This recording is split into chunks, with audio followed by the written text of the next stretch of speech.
Hello everyone, মই ৰিম্পিয়ে মোৰ YouTube channel ৰিম্পিছ ব্লগলৈ আপোনালোকক পুনৰবাৰ স্বাগতম জনাইছোঁ আৰু আজি এটা মই চিকেনৰ একেবাৰে সহজ পদ্ধতিত বনাব পৰা ৰেচিপি লৈ আহিছোঁ আৰু আপোনালোকে ট্ৰাই কৰি চাই পেলাই খাই ক'ব কেনেকুৱা পালে আহকচোন চাওঁ মই কেনেদৰে বনালোঁ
এয়া চাওক মাংসখিনিত কি ধুনীয়া এটা কালাৰ আহি গৈছে মই মাংসখিনি প্ৰায় 20 পৰা 25 মিনিটমান ফ্ৰাই কৰিলোঁ আৰু এতিয়া ইয়াতে পানী এড কৰিলোঁ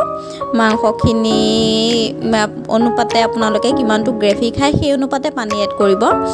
আৰু যেহেতু ব্ৰইলাৰ চিকেনত ইমান পানী দিলে ভাল নালাগে সেয়ে অলপ মই কমকৈ পানী দিছোঁ আৰু পানীখিনি এতিয়া দিছোঁ যদিও অলপ খুহাই দিম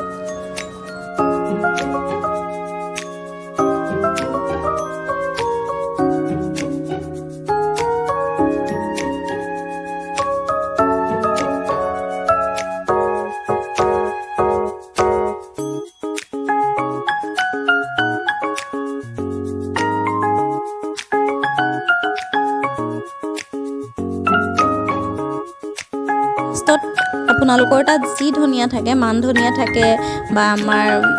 যি নৰ্মেল ধনিয়া থাকে সেই ধনিয়া এড কৰিব পাৰে